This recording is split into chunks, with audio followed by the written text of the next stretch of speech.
All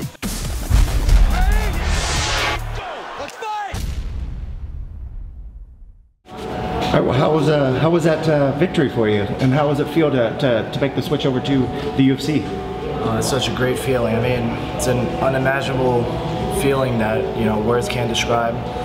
I've been working very hard. I mean, it's been years in the making, but I know that I knew that all my hard work would eventually come into fruition. I knew that if I just stayed the path, no matter what, things came along the way, whatever bumps on the road, that eventually my hard work would pay off and would land me into the big stage. I mean, the feeling is just great. There's nothing greater in this world than knowing that the culmination of all of your hard work and all your sacrifices throughout the years, eventually landed you an opportunity, that it gave you, momentum, gave you, the position that you're in now in life. What's the biggest changes that you've noticed so far? Do you think it's going to be the competition that you're facing? Is it the way the organizations run? What have you sort of noticed in your short time that you've been with them? I mean, the UFC, from just the small experience I've had so far, just for my first fight, they've treated me extremely well.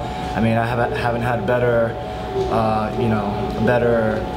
experience than I've had, with any of the promotions. They've all been great, but the experience I've had with the UFC so far is extremely professional. They've been great to all the fighters, and you could ask for a better experience with any promotion. Craig's a tough opponent. What was the game plan coming in for him?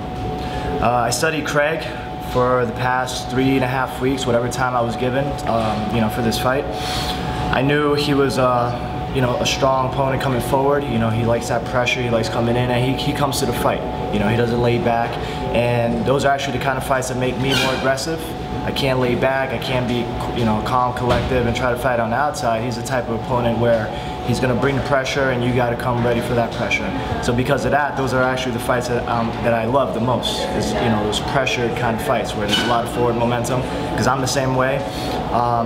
Hats off to him. He's a very tough opponent, and I couldn't ask for a better adversary for my first fight, but he was just a very tough opponent, and I knew I had to come out there, not just be aggressive, but also be smart.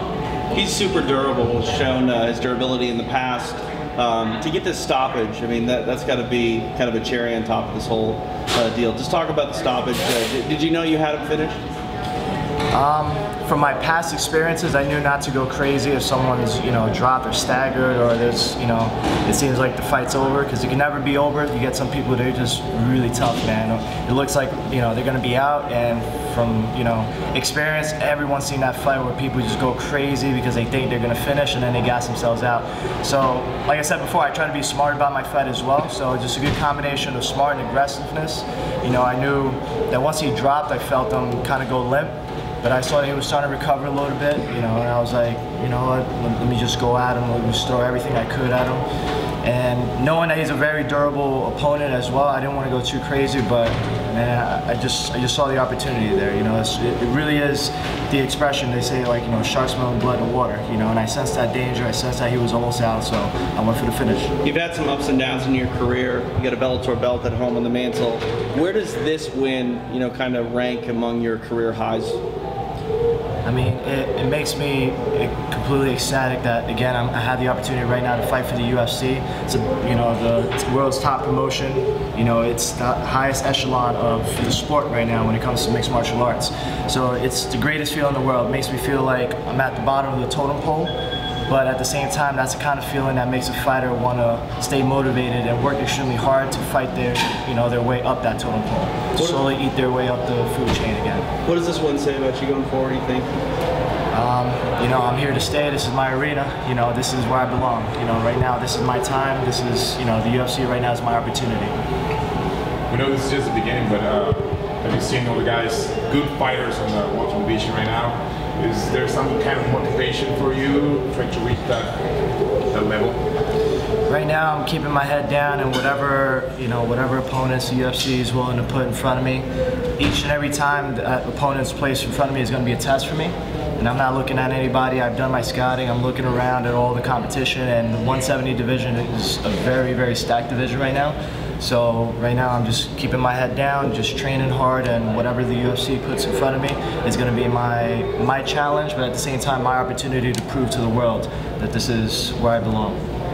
Can you say around the halfway point in the first round, it seems like you finally figured out where his feet would take him back when he got away from you, which way he was, and you really start putting together combinations. At first you'd land a jab, and then across, and then all of a sudden his jab cross, hit 1, 2, 3, 1, 2. How did you know, like, I got him? I know exactly where he's going. Is that, does it click in your head, like, I got him, or how does that work? This truly is a sport where it's, it's a thinking man's game.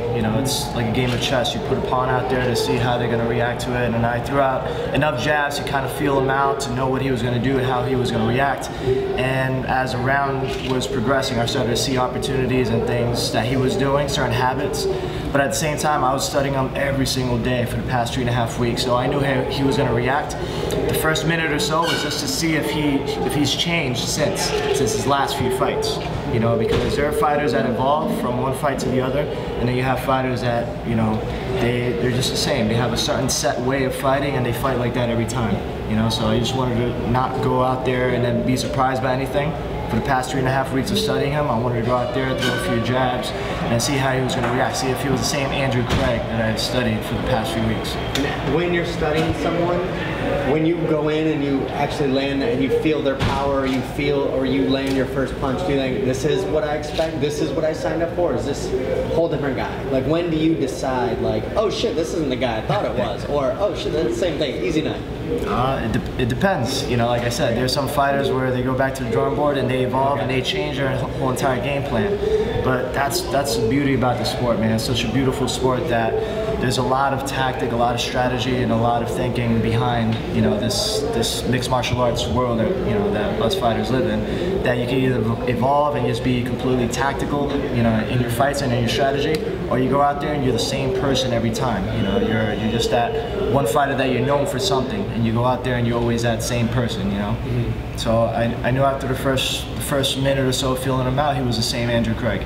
Once that pendulum starts to swing, and you got his timing, you got his movement, his distance, do you start thinking, I'm going to work to finish this, or do you still think, I'm going to work to finish what comes my way? Like, do you instantly think, I'm going to get an armbar. Whatever happens, I'm going to try to land it. Or just, I'm going to go what comes my way and I'm going to land it? I don't look for the finish. The finish kind of finds me in a way, where I see the opportunity, and then if it's there, I go for it. I try. I'm not one of those fighters that predict things, or I say, oh, this is how I'm gonna finish the fight. It's gonna be specifically this or specifically that.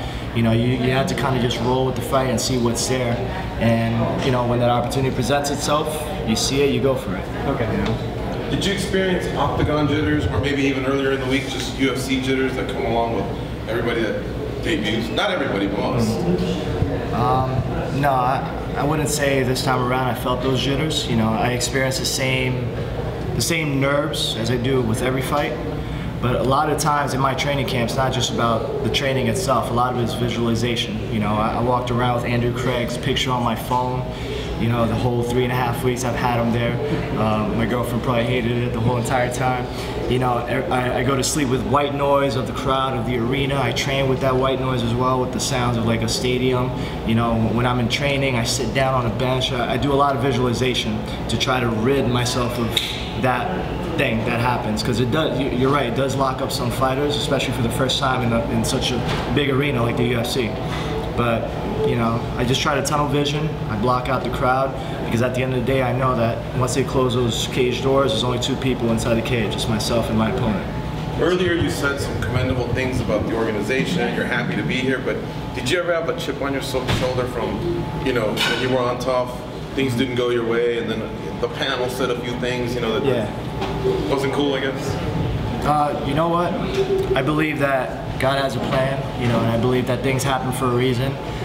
At the time, it probably wasn't my time yet, and I always do believe that things do happen for a reason, and maybe I was stopped at that time in my life, or at that point in my career, from entering the UFC for a reason, for me to work on other things, try to strengthen some of the areas I needed improvement on. And now that I've done that, this was my opportunity. Basically, my time being in the UFC, I think, was when it needed to happen. And at that time, when you had that setback, was it the kind of setback where you contemplated your career in general, or did you push through easily? I pushed through, man. I'm always a positive person no matter what, man. We're all fighters at the end of the day, but outside of the cage, you have to be a fighter in life, and you have to work through any, adversity that comes your way. You can't let things like that weigh you down. If you're, one of those stronger fighters mentally as well, you'll use that as motivation rather than letting it bring you down.